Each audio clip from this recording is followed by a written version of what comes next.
Steven Soderbergh was given an impossible task when he was asked to follow up his mega-hit Ocean's 11. So rather than try to top himself, he decided instead to please himself. The film is technically once more about a motley group of crooks performing a heist in a plush setting, but in every particular, this was an entirely different animal.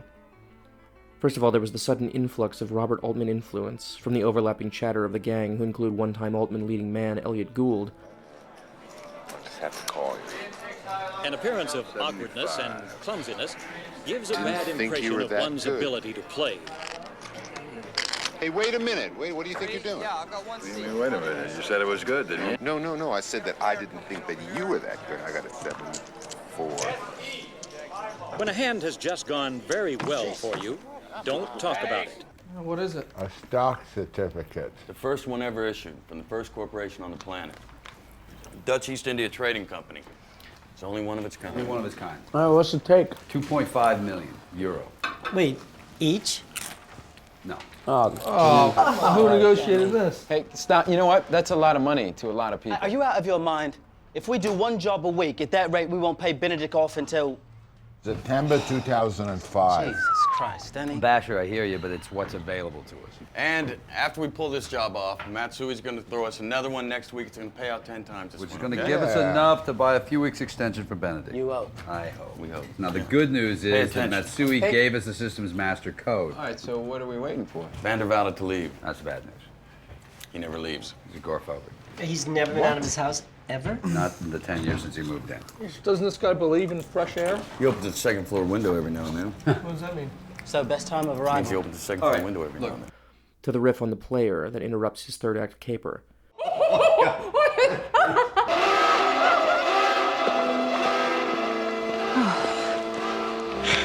Took you so long. Traffic was a bitch. And then there was the fact that really this wasn't a heist movie at all, so much as a new wave comedy of remarriage. The movie reintroduces the gang, now in hock to Andy Garcia's casino-owning overlord, not as calm and cool professionals, but as blithering dipshits, which is already a perfect subversion of the original. Now, you told me that your wife said that he called it Ocean 11. Now, who decided that?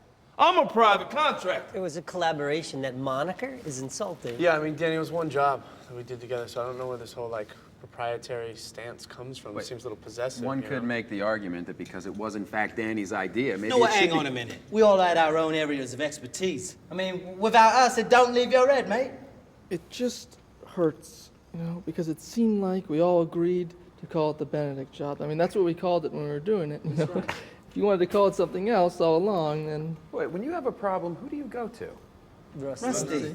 But then it also introduces the past life of Brad Pitt's second-in-command, and his relationship with their new adversary, criminal savant Catherine Zeta-Jones. I want to talk about one thing here, and that's that when given the job of making a sequel to a beloved movie about some guys doing one big crime, Steven Soderbergh decided instead to do a stealth remake of Stanley Donen's Two for the Road. You haven't been happy since the day we met, have you? If only you were 10 years younger and you knew what you know now. You can say that again.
We know each other. I think I saw you yesterday. Oh, yeah? Yeah, you were being chased by the police. Chasing me? No. I don't think so. I'm quite sure it was you. Doesn't say much for the police.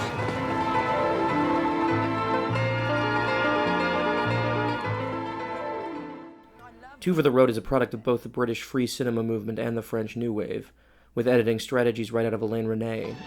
The trouble with women is they try to label you, put you in a pigeonhole. What they don't realize is, the only thing that really fits in a pigeonhole is a pigeon.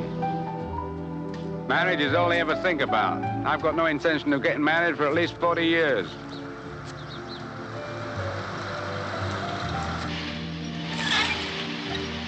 Not that I have anything against sex.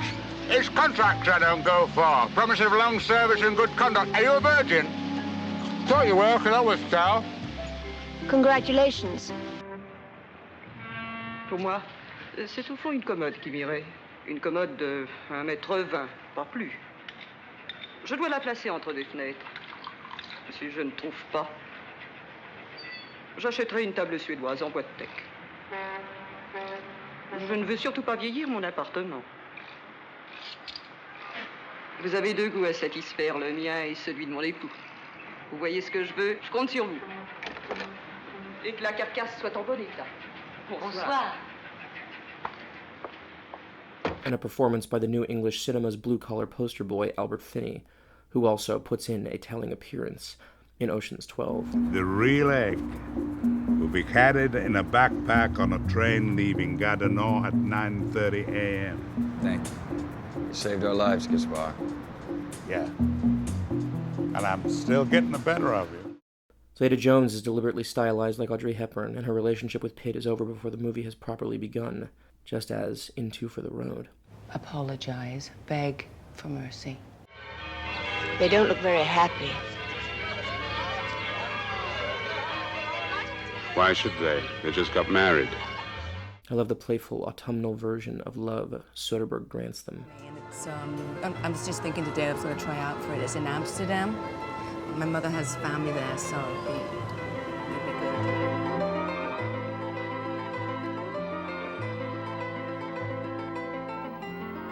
good. He lifted the whole house? The whole house. The entire house? The entire house. It's called the Schumann Special, named after this guy, brilliant guy, Max Schumann. Probably the best flirtations in his cinema after George Clooney and Jennifer Lopez in Out of Sight. Note to self, watch Out of Sight again. Can I buy you a drink? Yeah, I'd love one. Sit down. Soderbergh does have a new waver's impatience and temperament, but he's also never forgotten the way to an audience's heart. Beautiful people doing beautiful things. He's made some of the great films of my lifetime, but when I watch this scene, I'm convinced he's never topped it.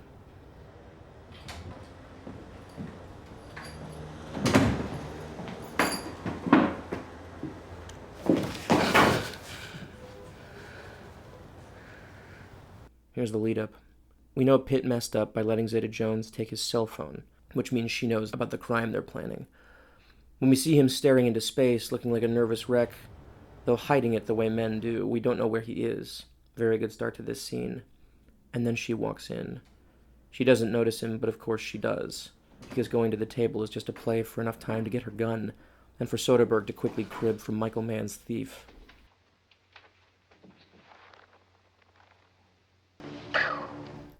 The red coat and the shorter hair are impossibly gorgeous looks for this always glamorous actress. The two actors snipe at each other, genuinely angry, and trying to fight the urge to remember how attracted they are to each other, except when they need it over the course of the conversation.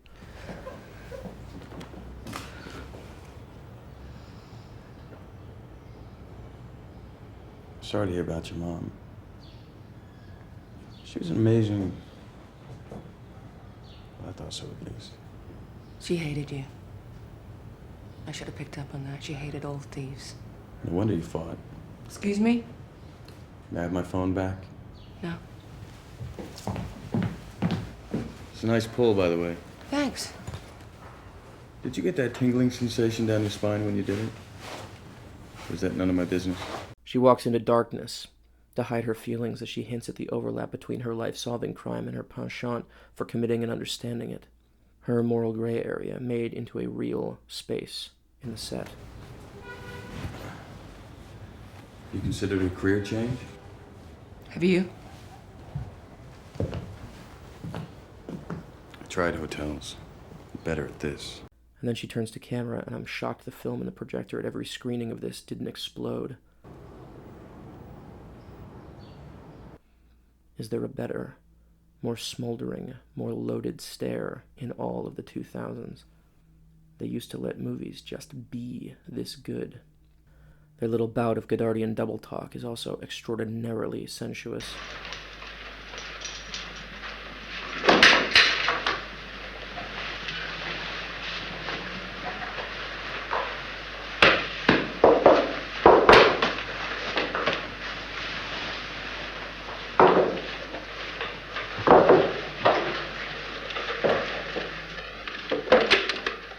Qu'est-ce que vous cherchez encore? Je regarde si la Bible est là. Tout le monde en a une. Vous y croyez, vous? Oui, oui, bien sûr. Je vous mets les tranquillisants dans la salle de bain. Je vais très bien. Merci, je vous en prie. You forget you're watching a $1 heist movie for these searing minutes. Went by the cafe for some tiramisu. It wasn't the same. Who's the night fox? They did something to the eggs. Why accept his challenge? Because he'll lose. But how can you beat him? We can't. You're not making any sense. Okay. She says she recognized his work before he fled. He's flattered and smiles. The Bulgari job you pulled with Frank when we were together. I knew it was you. She knows his triggers and enjoys pulling them. Why didn't you say something? Why didn't you? Robert? I didn't want it to end. You assumed it would. Was I wrong? You shouldn't be here. I have a meeting. Someone stole a whole bunch of paintings in Lake Como. When he walks out, he leans in way too close to the camera. So we might think they might just decide to kiss. Interesting. Any leads? The next time I see you, I'm arresting you. And Ocean, and anybody else I recognize. Fair enough.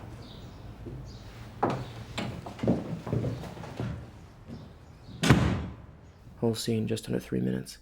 That is how you make a sequel to a movie everyone's got their eye on, that everyone is looking to top the original. You treat every scene like it's the last thing you may ever get to do or see.